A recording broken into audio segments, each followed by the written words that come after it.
How's it going out there, folks? Welcome back here to a Saturday night. It is the Earthmaster out here about 11 p.m. Straight up 11 p.m. right now, West Coast time, California.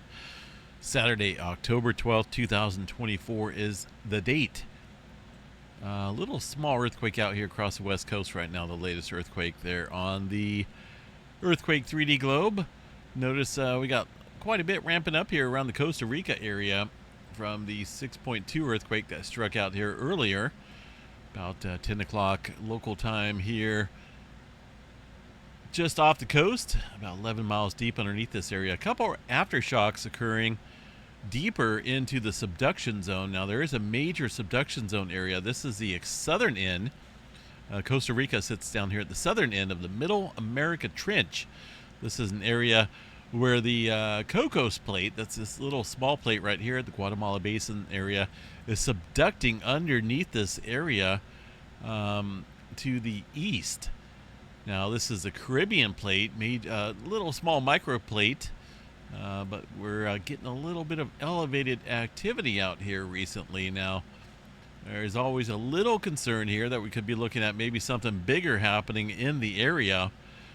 So I pulled up historical data here. This is the same region. If you look here on the USGS map, where the earthquake activity is occurring, just off here, right about here is where the 6.2 struck today.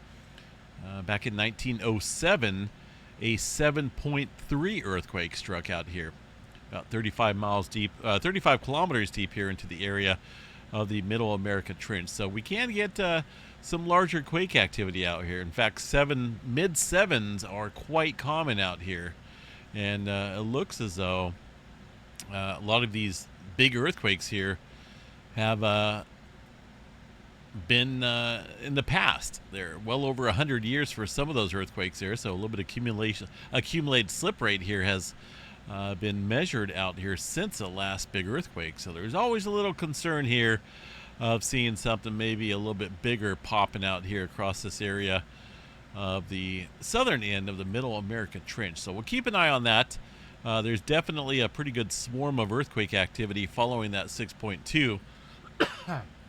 Now, the USGS only showing those 4-pointers coming in following that earthquake activity. But if you go over here to the EMSC model, they give a little bit more detail on what's going on up here. And this shows, that's a little interesting here, a migration of quakes up towards the subduction zone level from the 6.2. Now, that's obviously a bad sign on any subduction zone area. Got that 6.2 occurring earlier. That's right about here. And now we're getting a swarm of activity upstream here. Some of these earthquakes shallower. So that 6.2 earthquake has added further strain up here across the subduction zone of the Middle America Trench right here. I really wish here, hold on. Just got coughs going on here. Changing the weather. Or it could have been from all the solar activity here we experienced here recently. I don't know. After the Aurora event the other day, I was feeling really tired the next day. I can't put my finger on it. It could be maybe a coincidence there. Who knows? But the earthquake activity, swarming is taking place right up here, upstream from the deeper activity. So that's something we have to watch pretty closely there. That's a swarm of activity that could trigger or could be a sign of something bigger about ready to take place out here. A 6.2 to a 7.5, that's a huge difference. So we'll watch the magnitudes here and see if they don't start increasing overnight. If they die out in the next 24 hours or so, then we can probably put that larger quake on hold. But if they start increasing here, then I think we're going to see some larger earthquake activity there in the southern end of the Middle America Trench. Now, looks like the latest quake here is upstream here, well north along the plate boundary, just off the coast of Mexico, for a 4.9. So we do have some major adjustment going on here across the eastern edge of the Cocos Plate. As far as anything working that's way up north here, there's the Mexico activity, 4.9, and some other 3s in there as well. Looking up north here to Southern California, three-pointer out in the Nevada area earlier this evening.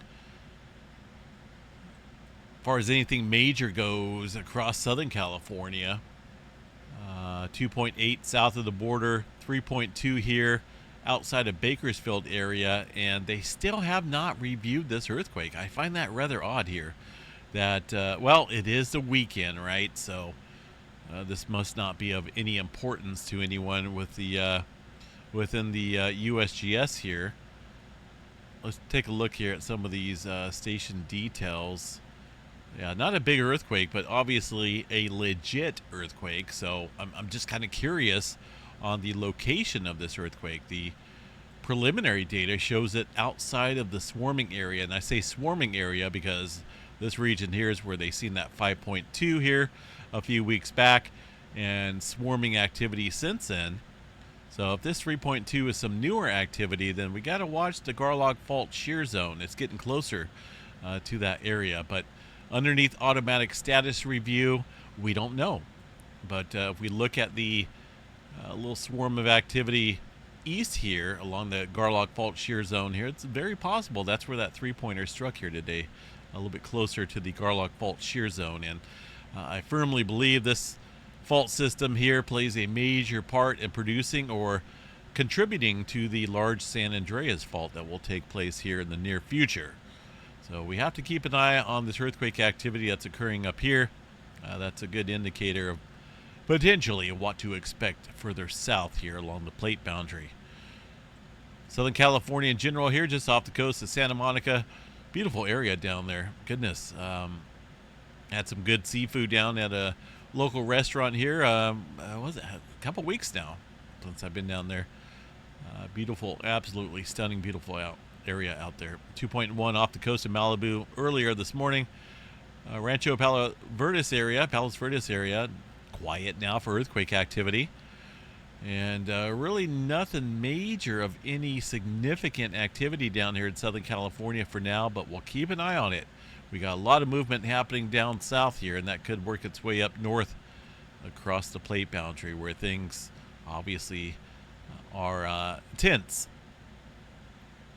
Nothing major here across the Cascadia subduction zone, but let's double check, see what we have going on here for the tremor department tonight.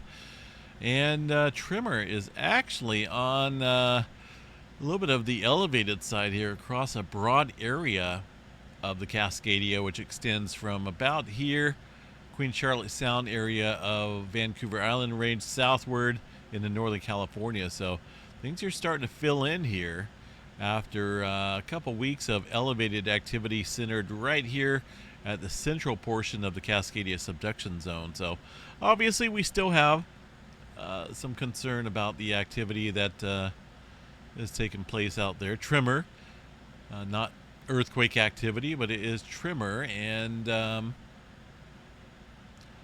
it's been somewhat elevated here recently, but not as, I mean, if we look at historical data out here, these elevated points here show extreme tremor.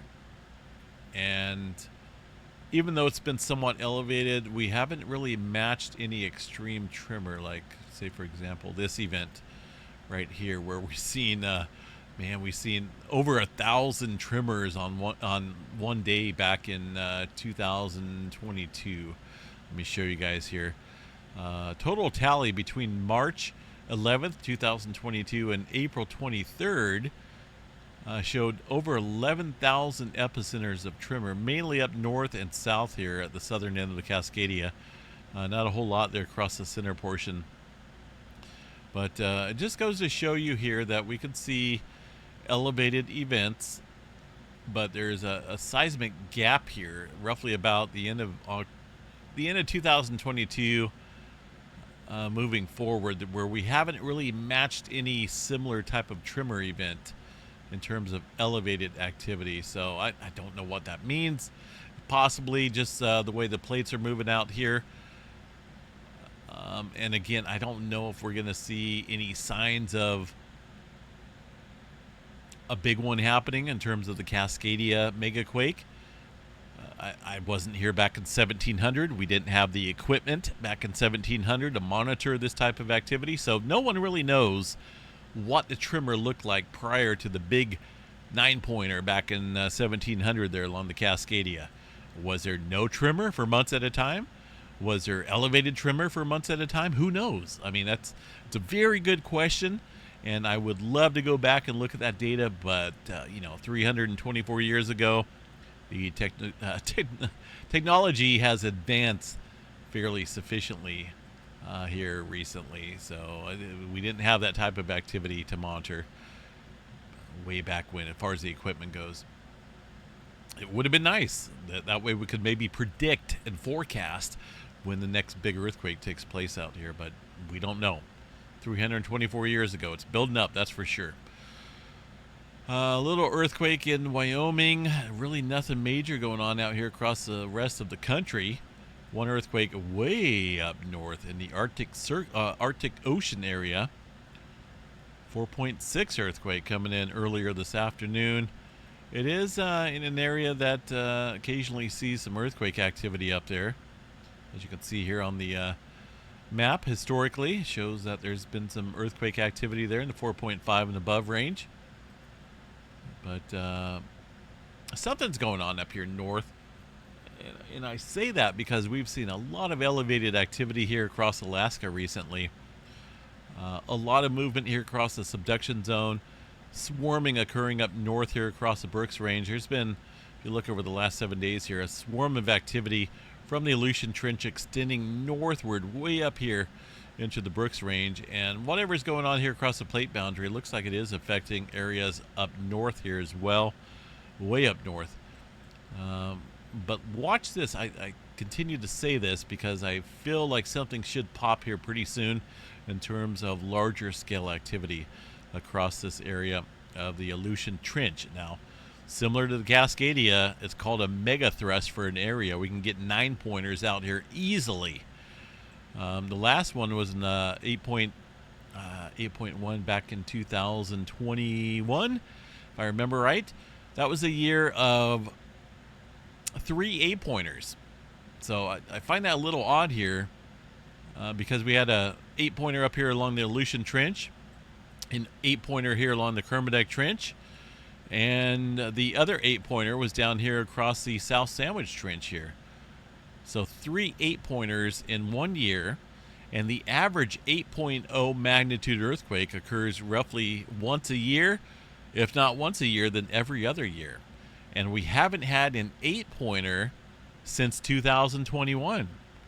So we're working on 3 years now, and I'm wondering here if that sequence of 8-pointers that occurred there in 2021 didn't put off the time frame, so to speak, for future 8-pointers. I don't know, but if you look at average statistics here, we should have seen an 8-pointer by now. But who knows? It could happen at any time here. So let's take a look here real quick. Let's go 8.0 and above, and we'll just go back here as far as records have been kept, and we'll check out the world, and we'll see what we have out here. Okay, so the newest, there's those 3 8-pointers I was mentioning here. 8.1 South Sandwich Trench was the last one. 8.2 Alaska, 8.1 Kermadec Trench there, all in 2021. So if you go back and look here, it looks like on an average we should at least see 1 8-pointer every year or so, with 3 of them occurring back in 2021. So now we're 3 years since this earthquake activity, and that leads me to believe here that we should be seeing some 8.0 earthquake activity soon. And I'm a little bit nervous about this right here because New Zealand is capable of producing an 8-pointer out here across the Hikurangi subduction zone. California is capable of producing an 8.1 here across the southern end of the San Andreas Fault. It could happen at any given location out here. So we got to look at these quiet zones that really haven't seen any sufficient large-scale movement in a while. And that's New Zealand, California, out here across the Mariana Trench as well. And I think they can get some rather large earthquakes, but You know, who really knows? I mean, it's odd that we haven't seen an 8-pointer in 3 years. So that's always a little bit of concern here. It's definitely in the back of my mind here that we could be seeing an 8-pointer here pretty soon, somewhere. The question is where. You know, eeny, meeny, miny, mo. Do we really want to play that game? Who knows? We just gotta be prepared, folks. All right, let's see what else we got. So there's the Alaska earthquake activity. Still got to keep an eye on that. Most of the movement here today has shifted to the east from the Aleutian Trench. So that leads me to believe here we might want to watch an eye or keep an eye on this area right here. Okay, just I'm kind of putting that out there right now. Hawaii activity, minimal movement, some earthquakes here in the last hour, but really there's not a whole lot going on. Let's check out the inflation charts out here across Hawaii, see what we have. Now, that's a little odd. That is an instrument adjustment right there. That's exactly what that is. Now, whether the USGS mentioned that or not, I don't know if they did or not, but that's what I see. This is not geological deflation going on right there. There's no reason for that huge drop across there. Otherwise, we would have seen some type of earthquake activity, something major going on. But to me, that looks like some type of instrument adjustment as far as the GPS monitoring systems out here. So that's what that is. Let's see if they mentioned anything out here about it.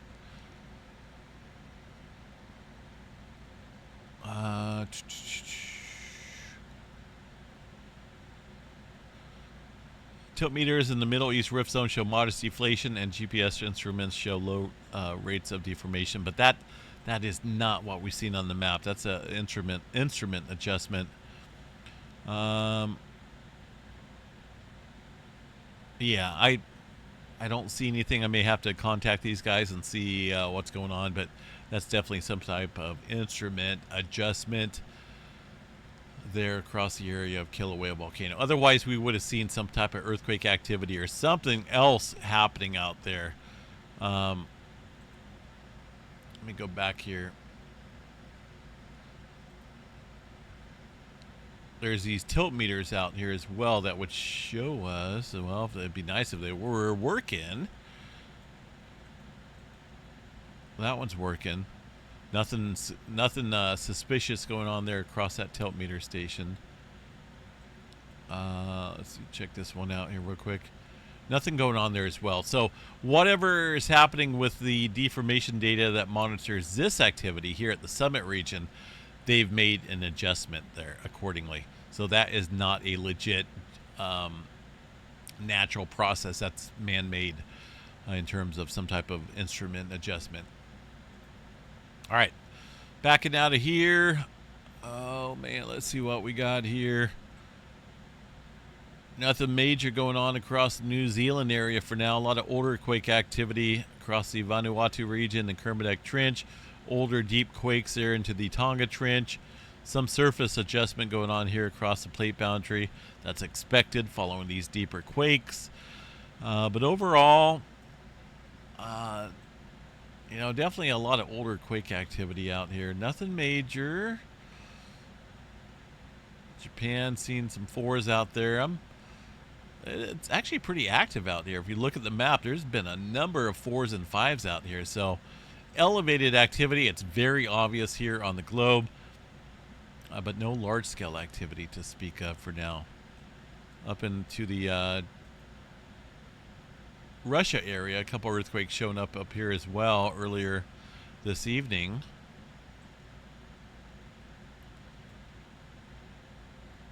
Ethiopia, is that right? Let's go check this out. That looks like a little earthquake activity occurring out here, 4.6.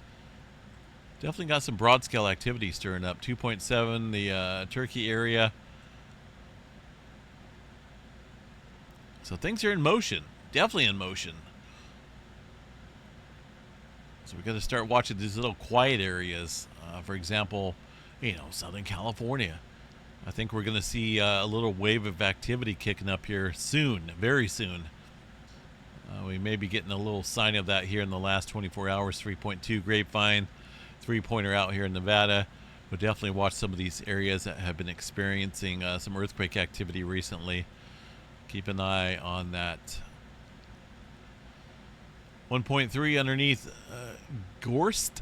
Is that right? That's the only way I can think of pronouncing that. G-O-R-S-T, Gorst, Washington. All right, 18 miles underneath this area.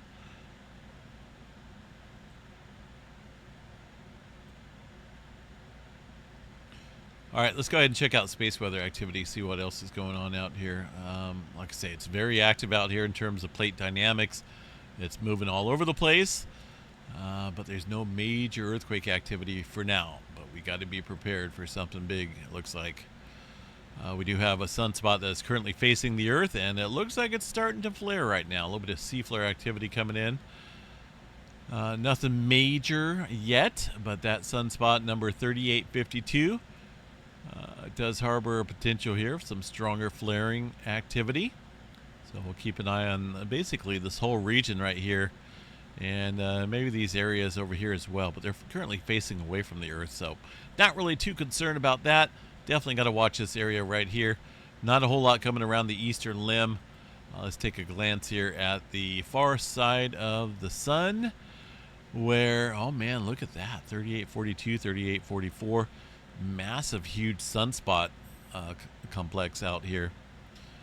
That is the area that was popping off some X-flare activity on the western limb. Now it's on the far side of the sun, and it's looking pretty fancy out there. It's going to be a little while before that comes back around the eastern limb, but we'll definitely have to see if that holds together, because that is that's a sunspot train out there. All right, flare threat, 25% chance for the X flare, M flare at 55, C flare around 99% chance or so. And we do have a comment up there in the evening sky. I'm going to try to get a couple pictures here. Once we have a clear sky, I accidentally caught it in my auroras the other night. I was like, whoa, what is this? It's a comet. So we'll get into that a little bit more detailed here later. And I'm still working on getting the aurora compilation video together. Man, I got a number of them coming in, so bear with me. I will put it out just in one video. I'm also having to do a couple other things here that are keeping my plate quite full, so bear with me as I get that aurora viewer aurora sent in pictures together here. No major auroras in the forecast for now, folks, so unless something major changes, it's going to be a little quiet, but we'll continue to watch these sunspots as they are currently facing the Earth. All right, let's check out the weather models here from the GFS weather model guidance here. California, we actually picked up a couple of sprinkles here in Northern California this morning, and actually overnight and this morning and throughout the day. We only reached a high of 71 degrees. I'm very thankful for that. So I definitely like the cooler weather. As we head into next week, things are going to warm up a little bit here across California, but it looks like we got another low pressure system coming in, bringing some cooler weather. Nothing major going on in the tropics for now, but we'll have to keep an eye on it. Things change in the blink of an eye, right? Looks like maybe some severe weather threat out there across the southern plains with a low pressure system out here a little bit later towards next weekend, but that's a ways out. Man, but that would be nice here towards the end of October. Some rain, some cooler temperatures out there in California, some snow up here across the north. Oh, bring on old man winter. Oh, I love to see the blue. Oh yeah, look at that. Lots of blue means lots of happiness. Well, at least for some folks out there. I mean, I'm a weather guy. I love nature. I love weather.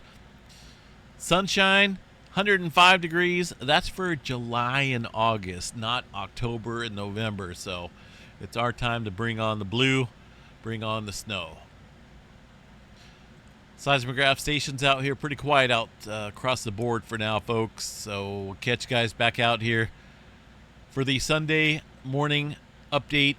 Member drawing is coming up here in 3 days on the 15th. If you're not a member, jump on board and become a member today. We have 3 different levels. You don't have to be the highest up. Highest up is the most expensive, but if you wish to support the channel, that's a way of showing your support.